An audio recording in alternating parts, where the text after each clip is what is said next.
It is a brilliant bronze for the American Pearson. He's going to the Olympics.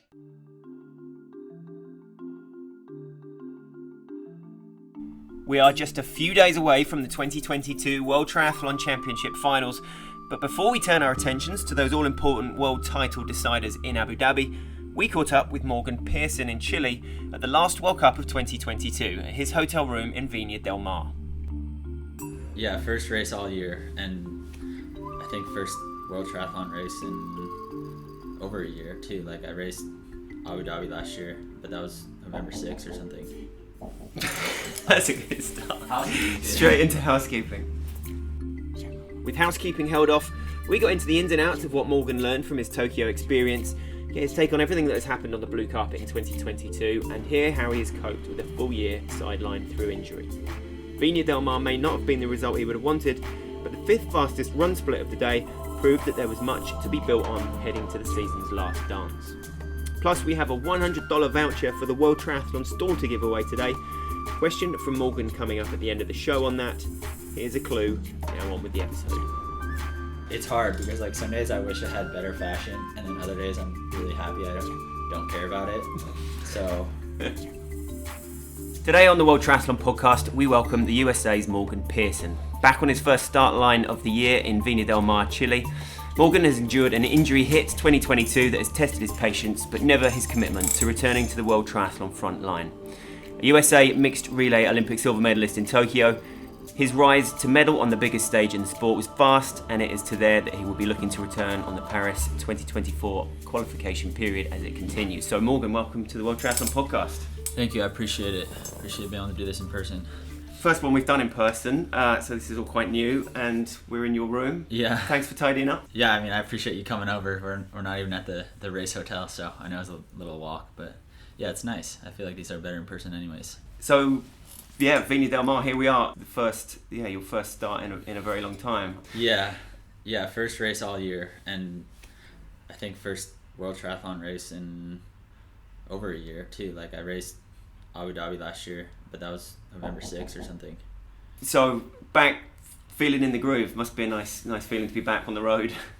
Yeah, it was a tough year for me, and it's just I would say anyone who's been through an injury probably agrees with me, but you gain an appreciation for just the small things of the triathlon, the travel, being with the team, some of the stuff that maybe seems harder when you're in it and you're healthy and you're just trying to race well, but it's actually it's pretty cool what we get to do. So yeah, I'm really excited to be here. Chile, I've never been to Chile. The city is not really what I expected. I didn't really know what to expect. I thought it'd be a bit smaller, but it's super busy here. So it's cool. Yeah. You didn't forget anything vital since this is your first race for quite a long time? You didn't unpack and think, God. I'm usually pretty good about bringing stuff for the race because I kind of I tick it off and go through race day, all that stuff. Yeah. But I feel like when I pack for these trips, I always tend to forget or not forget, but just pack not enough of one thing. And I think this trip it's running shorts.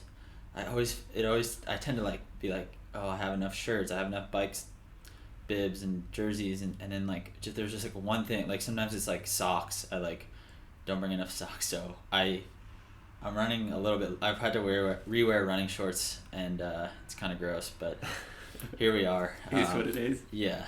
Because this is a test event for Pan American Games as well, so there's kind of a bit of a younger US lineup here. Would you say that I guess that with one eye on those games next November? Yeah. Well, there's the Conti Cup here too, so I think that's a big. It's pretty cool that they have both here. So yeah, we have a bigger team. A lot of young guys. So since we're here literally at race weekend, 24 hours from race, good to take us sort of behind the scenes of so it's the Saturday, it's a Sunday race this weekend, which is kind of unusual, but gives you in some ways a little bit of extra room. There was the fan meals yesterday, so what is a last night, 2 nights before the race, for example, you going out for team dinners? Are you kind of our team USA is lucky enough to have a bodywork person here, so last night I got a massage at 7, and then I ended up just eating at the restaurant hotel, get a good night's sleep. I woke up, did a 15-minute run. Actually saw the age group race going on, which is kind of fun to made the run pretty fun to look at that. Not a lot of drafting penalties going on there, I think. But yeah, and then I had breakfast, had another massage, really nice. I think Tough, the life on the road. yeah, like it's funny. I used to be someone who like didn't really like getting body work the week of races, but now I mean, definitely coming off the injury too. I'm like, I'll sign up for an hour one every day, just take advantage of it. So yeah, I got that, and then yeah, I'll do a bike ride, and we go to this pool tonight at 5. So I'll go swim at 5, and yeah, I mean, training's pretty easy, but I mean, I'm doing Abu Dhabi, so I'm not trying to rest too much. I want to kind of keep the volume up. I mean, we did, and the bike fam yesterday, it was cool. We got to do the full court, like we did 3 laps, so that was actually really nice. And that was, I mean, you can't really ride outside here, so it was nice to ride outside. I'll ride on the trainer today, and yeah, so it's been good. Yeah, it's been a fun trip. Has the sort of USAT machine changed during your time, you know, in terms of like the personnel that are going to races, now that there's the extra medal potential and Olympic Games? It's a good question. I mean, I really don't know, because when I started, there was already a relay in the Olympics. I mean, we had our elite director, I forget his exact title. He basically quit after the Olympic, like a few months ago, John, and then we have a new guy who actually used to do it in the early 2000s, I guess. I haven't met him yet, haven't even talked to him, but I'm sure there'll be some changes, but I mean, the podium project, which I guess when you're at this race, they have a bunch of our project podium guys are here, so I think that's pretty new too. I mean, I forget if that was around in 2018 or it started in 2019, but yeah, so that's kind of something different, I think, from what it used to be like. But yeah, I mean, I think there's always little changes, but nothing major. I mean, I guess the World Cup setup tends to be a bit more relaxed anyway, right? Yeah. I mean, you know, if you're coming back from a long injury, then obviously you're going to want to tuck in a couple of World Cups before hitting the series again straight away. But yeah. I mean, the World Cups are usually pretty competitive. There's pretty good prize money if you do well. The points are pretty good. I mean, it's honestly, the World Cups are kind of like almost like the bread and butter of the ITU circuit, I'd say. I mean, there's usually a lot more of them than the WTS, and I mean, it's pretty hard. Like, to be at the pointy end of a WTS is pretty hard, but you can be like maybe a few steps down and be pretty competitive at a World Cup. So I mean, they're great for, you know, they're great for anyone. I mean, I don't think there's anyone, any athlete in the world who can just show up to a World Cup and take an easy win. So yeah, I mean, I'm excited to be here. I'm definitely taking the competition seriously. I mean, there's some really good guys. Sanchez was just on the podium in Bermuda, and he's here. And what's the Moroccan guy's name? Jawad Abdullah. Jawad. He was on the podium earlier this year in Hamburg. So it's like, I mean, it's not the deepest World Cup, I'd say, but it's definitely it's got some top end guys for sure. So yeah, I don't know. I'm excited. I don't take these opportunities for granted, and yeah, I mean, World Cups they're fun, and they're always in different places too, which I think is cool. Like, a lot of the WTS tend to be in the same place every year, so I think that's another cool aspect of them. This will obviously be going out after the race, but we spoke yesterday as well at the familiarizations. You were kind of, I guess, would you say realistic rather than optimistic about like how you where you're gonna place? Yeah.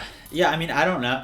First off, it's hard to predict how you're gonna place in a triathlon, like, to begin with. You know, like, there could be a breakaway and they get 2 minutes and I'm not in it, and all of a sudden I'm outside the top 10. You know, but so it's hard to predict to begin with, and then especially my situation. I mean, I was kind of dealing with the injury from, like, some sort of injury. It was kind of a cycle for a bit, but from March until all the way through August, it was just kind of like up and down and sideways, and I was getting better, getting worse, whatever.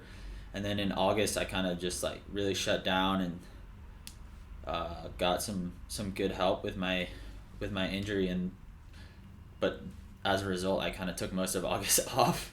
And then, like I said, I think we talked about it a bit yesterday, but then I kind of built back in September, built back my confidence in my body, and then by the early October, I would say, pretty much healthy and pretty much training, and it's gone quite well, but that's not the longest period of time to really do full-on training, 5 weeks or a month or whatever, 6 weeks, whatever it ended up being. So it went really well, but it's also, you can't expect to have your best races off of like a month of good training, especially like coming off 6 months of kind of bad training. So I mean, I'm confident in myself. I'm excited to see how I do. I mean, I think I've gotten better at some stuff since I've last raced, but it's also like putting it all together in a triathlon is always a little bit different. So I know it sounds silly, but my goal is just to kind of execute a good race and not really make mistakes. Just kind of be in the moment, be in the thick of it, and then hopefully get to the run and see what I can do. Then just like it's a little bit like when you're on the run, you just go. So yeah. But that comment about having confidence in your body as an elite athlete and having achieved what you achieved, particularly in a short space of time, and to feel out the back of the Olympics, presumably in as good a form as you've of your career, and obviously the start of 2022 amazing as well. So to suddenly not be able to do those things, it's got to be a super tough situation. Yeah, I mean, the Olympics is weird. I mean, I think everyone kind of has their own, journey to get there, journey there, and I'd say like journey afterwards. And I know for me, like, I probably should have just shut it down after the Olympics. It was that 6 months leading into it was a really stressful time for me for lots of reasons. And I remember just feeling pretty fried. I mean, I probably fried myself a little bit going into it.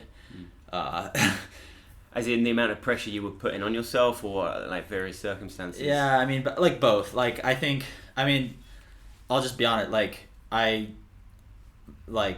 My brother passed away in March, and then I took most of March off. I mean, I was in pretty good shape before that happened, and then I trained for 6 weeks, and then qualified in Yokohama and made it. And then after that, I was like, I can only get better because I took like 3 weeks off training. Like, I'm just gonna improve. So I hit it even harder, and then like 2 weeks before the Olympics, I got sick. And like, I mean, I've heard lots of people say like half the field is injured or sick, and like, like I try to convince myself that I wasn't one of those people, but I wasn't ready. Who knows? Like, so that what is already a hugely emotional roller coaster of a thing that to have those other of that piled on top as well. And like, and that's on me. Like, I wasn't prepared. Like, I was adding too much into my training, into my life. Like, there's a lot of like, you go from being this Olympic hopeful in the triathlon, which in the US, like, it's not like the biggest thing, to like, you're going to the Olympics with maybe a chance to medal, and people just care about you a lot more. Like, media stuff is reaching out to me more. I just wasn't, and then I was like, I gotta heat train, and I gotta, do this. Like, I just like kind of didn't have that confidence to just like stick to what I've been doing. I tried to add a lot more in, and also like there was other aspects of my life that got a little more hard to deal with, which again, that's on me. Like, I should have been like, no, I'm not doing that. I want to focus on this. That stuff doesn't matter to me. So it just became a lot, and I think I was just really stressed, and got sick, and like that's on me. It was I learned a lot, I'd say. Were you stretching yourself and putting yourself Yeah. into stuff in order to kind of forget the deal with your brother and so on as well? Was that like just well, of course, channeling all of that? Yeah, and of emotion? course, I mean, I still was dealing with that. Like, so it's just, I was just stretched too thin and didn't have the confidence in myself to like just like stick to my. I was training even harder for some reason. Like, it was just too much. So I take full responsibility. It wasn't like I just got unlucky and got sick. Like, it was on me. But yeah, like that. Basically, what I'm saying is like I got there and then I was pretty fried, like emotionally, mentally, and then like physically. But then, you see, Blumenfeld, and he's going to do Ironman and things, and Alex Yee's winning Super League, and Hayden Wild's doing like the Xterra. Like, you see these guys like, and they're still racing and crushing it, and you just like, I'm like, well, I gotta go out and like I should have just taken the rest of the year off and just gone and see friends that I've from high school or college and just enjoyed it. But it's a lesson learned. But I just kind of pushed through, and I went to Abu Dhabi, and I didn't even have a good race. So, and then after that it was just like, well, now it's time to start the next Olympic cycle. So it was like it was like I blame myself, but like it was a lot of But you're kind of glossing over the fact that you came away with an Olympic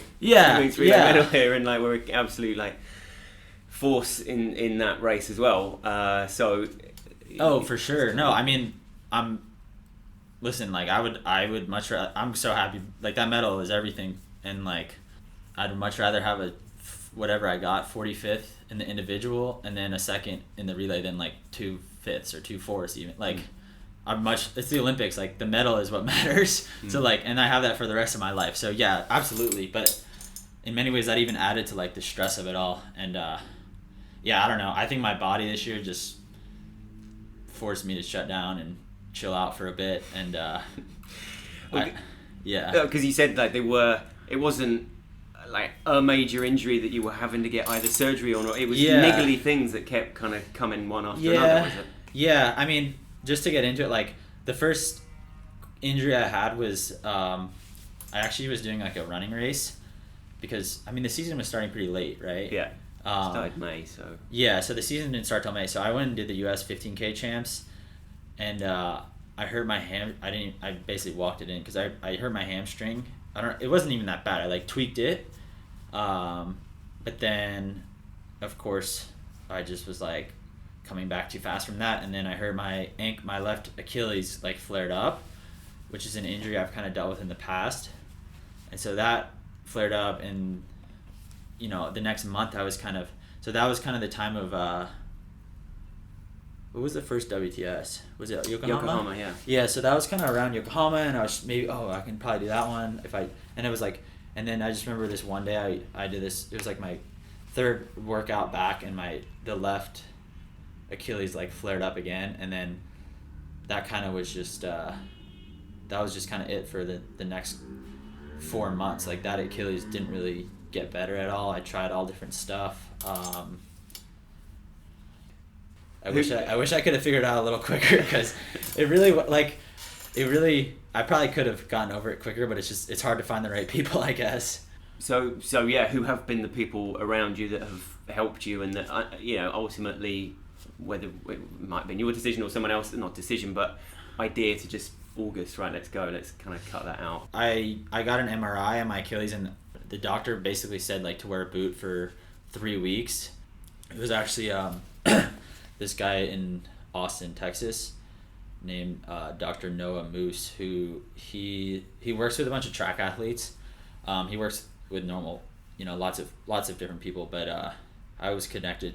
My girlfriend's best friend sees him like every day. She's a sprinter in Austin. I flew down there, and I was there for a week, and I saw him twice a day for like 2 hours, so like 3-4 hours a day for a week, and he just basically like rebuild my ankle. I don't know, like after I left, I felt like I had a new ankle. Like honestly, it felt better than it had in years, and that was kind of so that was like right at the end of August, and that kind of allowed my Achilles to kind of heal in the right way. And it was. Is that kind of thing expensive? Does that come through USAT? How does stuff like that? Like, because presumably. Yeah, I mean, I don't know. I mean, So we have like a camps budget being on the national team. So when you have a situation about like an unresolving injury, you know, how far wide do you want to cast the net? How much are you prepared to look beyond what I guess would be, I don't know, part of insurance or whatever? Yeah, I mean, honestly, like I would say at the beginning of August, so that was kind of like the critical month of me getting better. That was when I kind of went from like doing normal protocol of, you know, I went to the Olympic Training Center in US. I was in Park City for a while in June, getting treatment there.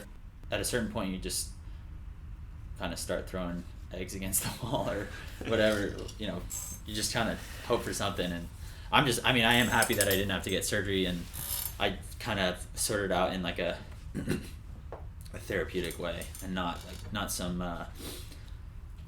like just fixing something to fix it is maybe will lead to other issues, I think. Yeah, you feel like it's done a fundamental good. It's been like handled the right way. And yeah, so like I said, I wish I went and saw him in like March, but at least you have. But at least I'm here now, yeah. and I'm happy and healthy, and you're not throwing eggs against the wall anymore. Exactly, yeah, and like maybe a different mindset, new appreciation. So yeah, obviously, no one wants to be injured for 6 months and miss basically the whole season, but you can't go back in time, and yeah, I'm gonna take what I can from it.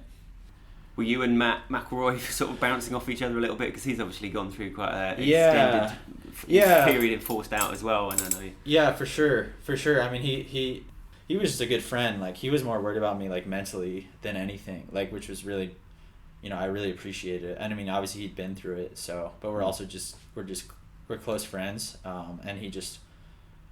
Yeah, I mean, that meant a lot. So, and his injury was different. He had a knee problem, but he did offer some of the stuff that helped him. But yeah, I mean, that was pretty cool of him.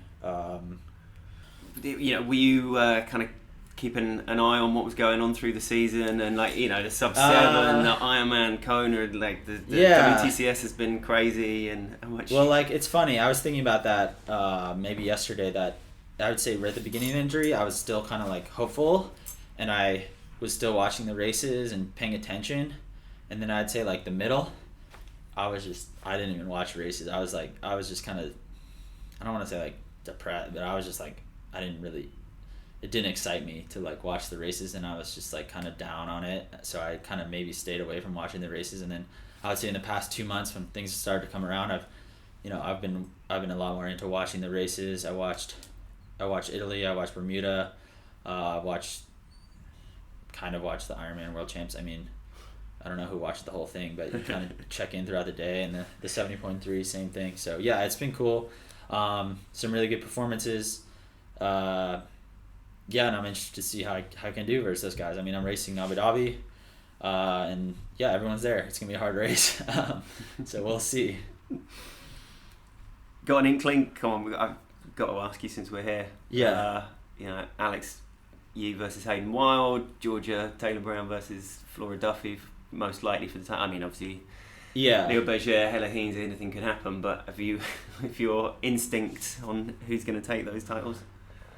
I mean, for the girls, I think maybe Flora will win, because she's just like, she just knows how to like put it together on that one day, you know. I mean, obviously Bermuda was super important to her, and you know, she ran faster than ever. I mean, I was surprised. Like, I mean, she did that 70.3 Worlds a week before, 9 days before, and like she did all right, but she didn't really look that amazing on the run. I know it was really cold and it was a different race, but it was like, I don't know, she just knows how to show up when it counts, so it's hard to bet against her. I mean, Georgia's a phenomenal athlete, so it wouldn't surprise me. For the men, it's honestly hard to bet against any of those guys.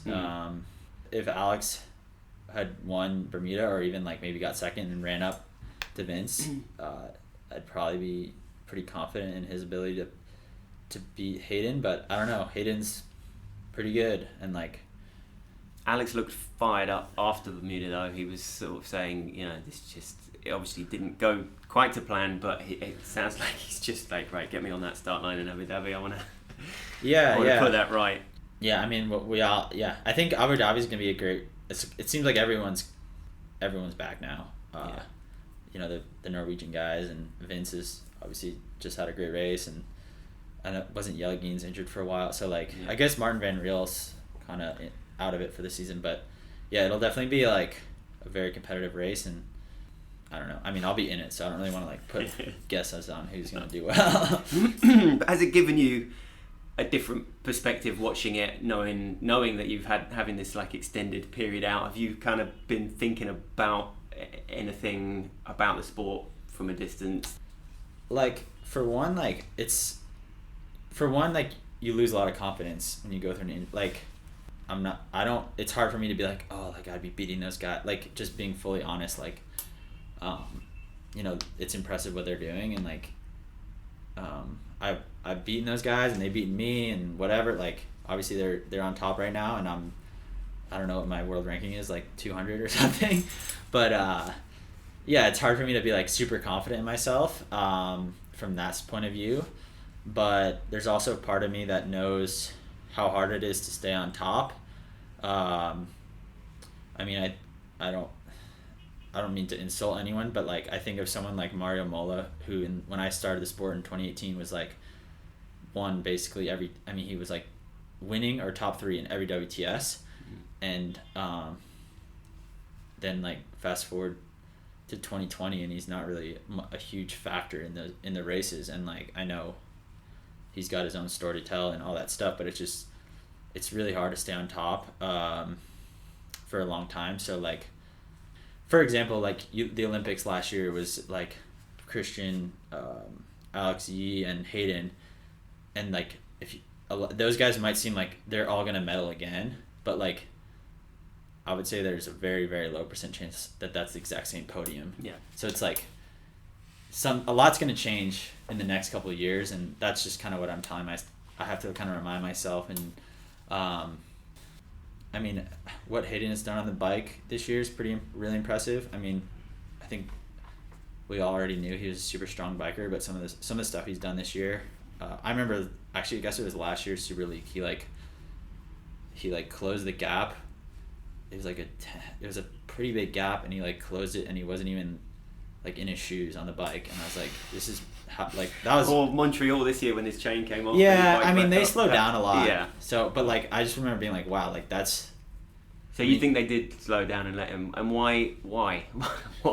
Well, yeah, I don't know why I think it's just it's a shorter race. It's maybe I've never done the what is it called, the super sprint cut downs thing, yeah. But like I don't know, like I think it's easy for us to watch and be like, why they slow down to let him in, but like when you're in it, it's like maybe they didn't even realize some of the guys maybe didn't even realize he fell off, or like someone like Alex is like, well, I'm gonna outrun him anyways, or like everyone else is like just wants to, they don't want to, if they ease off and he's working that hard, he's still going to be working very hard to catch up. Yeah, so or if they go to the front and start working hard, like maybe they let Hayden in. That's someone that's going to beat them, but they go hard. If they go hard at the front, then 3 more guys, because they're tired, are going to beat them. I don't know what's going through people's head, but I just know like it's easy to watch the races and see everything that's going on, and when you're in it, you don't really know everything that's going on. No. So it's a little bit harder to understand. But yeah, some of this, like, I mean, it was impressive to see him do that. But I just remember that Super League race, he like closed this pretty big gap on pretty good riders in like just pedaling on the top of his shoes, and I was like, this guy's on one. Like, so yeah, that's impressive. We said in the intro you had this kind of fast rise through the sport. I mean, it really was. When you were talking about Christian Blumenfeld or Mario, their race results go back years and years and years. Yeah. And then you are suddenly like in Yokohama hitting that first podium, and that automatically catapulting you to the Olympic start line, and then following it up again straight away. So did you feel like, despite having only really been in the sport for quite a short period of time, that you felt like you belonged at that top table? Like this was... Yeah, no, for sure. I mean, listen, like I was just talking about how I watch the guys this year, like, and I've lost some confidence, whatever, but I mean, I know what I can do in training. I do believe I'm a talented athlete. especially when it comes to triathlon, and like I know how hard I work, how serious I take it, and like, you know, I'm not someone who's like training with a big group, and you know, I've obviously haven't raced a ton in the last couple of years, but yeah, like I know I can be, you know, like one of the big guys, and I plan on getting back to that level and having people look at me the same way. I mean, we'll see how these next 2 races go. It's, you know, it might take me a few rust busters. We'll see. I might hit it out of the park tomorrow. I don't know. But like in terms of like a physiological standpoint, like I know I can be with pretty much anyone. Yeah. And do you approach it as kind of very much master of your own destiny? Are you setting your own training schedules, ticking to your own clock quite a lot? You said, you know, you're out. Obviously, you work with Ian in the pool a bit, but you're not part of a big group. So is that kind of that's sort of how you?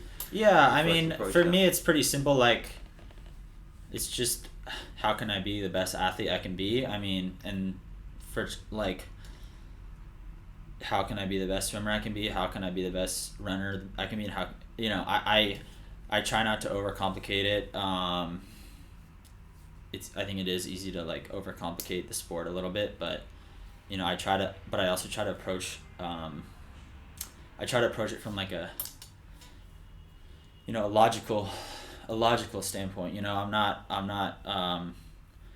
you know, it's like biking is, there's different parts of, you know, for example, the swimming, like you need good start speed, you need good endurance, you need like I just try to approach it from each I mean, I'm sure everyone does and has their own way of basically saying that, but I'm just trying to be the best athlete I can be.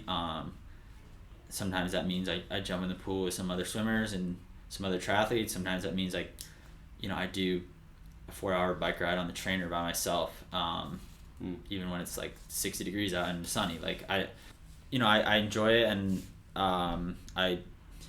it's a great thing we get to do. But at the end of the day, I treat it like a job, and it just makes it a lot easier to kind of get it done, and just take it serious. I don't, like, maybe it's more fun to go do a certain ride, but like if this ride's gonna make me better, I'm gonna do it type thing. So yeah, like that's just my approach. It's been my approach, and yeah, we'll see how far it can take me. So does that make it harder, perhaps, heading into Tokyo then, when suddenly it's more about the team, right? And you got to tick those team boxes, and you got various other things to do. Like so you can't like march to your own drum quite as much. Was that a contributing factor to that feeling of slightly kind of? Yeah, for sure. I mean but that was on me. You know, like a lot of guys started to want to train with me a little bit more. Like Matt, for example, Matt McElroy, who's a good friend of mine. Like we just started training together a little bit more, but it just does stuff. It just makes stuff a little bit more complicated. I guess you don't truly know someone until you've been in that pressure environment. And we had trained together before too, but it just like little stuff like that. But again, like that's on me. Like I could have been like, no, I just want to keep doing the same thing. You know, I look at someone like Taylor Knibb, and she did a great job of just doing, like I just remember talking to her, and she's like, I'm just keeping things exactly the same. I don't want to change my bike. I don't want to change my wheels. I don't want to change where I get a massage. And it's just, I was like, in the moment I didn't really put that much value into it. I was just like, that's cool. I didn't think it was a bad thing, but as in her lead up. Yeah. And obviously she didn't like have an amazing individual race, but it just kind of stuck with me afterwards. And that's definitely kind of, hopefully if I can qualify for Paris, that will definitely be my approach there. So back into it here. That washing machine that will be the first boy probably. Yeah. That's not going to be something that you've missed too much, presumably, but. Yeah, I mean, so I grew up and I was on the Jersey Shore, doing junior lifeguards, open water swimming races. Like I was talking to someone about it just yesterday. Because my first race I was pretty nervous. I'd never done a draft legal triathlon. I'd never even done like a draft legal bike race or anything like that. So I was really a bit nervous about the race. But and it was in Malulaba, and then there was a course preview, and some of the people couldn't even get out in the waves. And I was like, well, at least I'm pretty confident in that, and I That's won't. giving you a boost. It just gave me like a relaxing, like, I won't get dead last. So yeah, I'm pretty confident in that part of the sport. I mean, the waves it's just like kind of a shore break, and they're a little bit bigger waves, but once you get past them, it'll be pretty smooth sailing, I think. Tomorrow. So, yeah. Chile this weekend, then Abu Dhabi, then so you've had a 2-race season. Yeah. Effectively. Does that mean you will try and maintain like a regular off season, and again like have that like continue to let your body heal that much more, rather than just going, well, I'm just going to push on through? Yeah, I'm definitely not going to push on through. I might try to find something the weekend after Abu Dhabi, just to race to extend the season a little bit longer, whether that's like a running race or there's like the 70.3 Indian Wells, which I would just do it on my road bike. Like I said, I wouldn't even expect much, but just to kind of like... You had a glint in your eye when you were talking about that, as if that was... Yeah. No, I don't know. I mean, I probably won't do it. I was talking to someone about like pacing the Valencia Marathon. So I have all these dumb ideas. There's a cross country race in the U.S. But it's on Thursday. I think if it was on the weekend, like a week after Abu Dhabi, I'd be more excited by it. But it just makes it a pretty quick turnaround to do all that travel. So maybe I should. I don't know when sign up closes. Maybe I should sign up just in case I want to do it. But and then after that, I'm going on. Yeah, so I'll take like, I don't know exactly, but I'm going to Florida and Bahamas for a wedding and just a little vacation with my girlfriend, and my dad lives down there, so that'll be kind of my break. So I'll at least take 10 days off or something. I don't want to. I could keep training, like you said. You could just keep pushing through, but then it's gonna be March, and I'm gonna wish I took a break. And that is where we'll take a break to bring you this week's competition with our World Triathlon Store partners. Email address coming up for that. And before we head back to Morgan Pearson, don't forget it's a huge week in Abu Dhabi on the horizon. Tune in on triathlonlive.tv from Thursday 24th when we get underway with the Paratriathlon World Championships. Friday the 25th November is a triple header with the under 23 World Champs and then the women's title decider. Saturday the 26th of November it is the men's turn. You can read all about the ins and outs of who needs what to win over on triathlon.org. Now though, competition time. Okay, I have a question. And right. The question is fashion art? Hang on, is fashion art? Yeah, is fashion art. Like, are fashion designers artists? Okay, so this is a subjective answer. It can either be yes, no, or the most creative answer that you can come up with. And... Yeah, I mean, I don't have an answer. So there you go. All right. So email podcast@triathlon.org with whatever kind of answer you fancy, basically, to is fashion art. Is fashion like quite dear to your heart then? You walk around in a fedora and... No, I actually have bad fashion, and it's something that it's hard because like some days I wish I had better fashion, and then other days I'm really happy I don't care about it. So I have friends who are like, they really care about what they dress and what they wear, and then like I think it's silly, but then sometimes I look in the mirror and I'm like, I wish I cared a little more. But then I'm like, I don't though. So it's hard for me to put too much effort into it. So I don't know. It's just kind of a running joke, but also like I want to know people's feelings of fashion. Like I always find it interesting when people like really care about it. So yeah, and especially triathletes who are traveling and have a suitcase, one suitcase, and have to pack for 3 sports, including a bike. But they have these like great fashion outfits. I'm just like, how do you find space in your suitcase for like this fashion? Yeah, I can't even get enough running shorts in. Yeah, exactly. So I guess that's where it comes from, or that's where it started. Yeah. Right on. Okay, so just to recap, Morgan Pearson wants to know, is fashion art? Reply in whatever fashion, whatever way you want, and we will pick the winner of a $100 voucher for the World Triathlon store before the next show. Morgan, thank you so much. It's been great. Thank you. Appreciate your time. Good luck tomorrow. Thanks.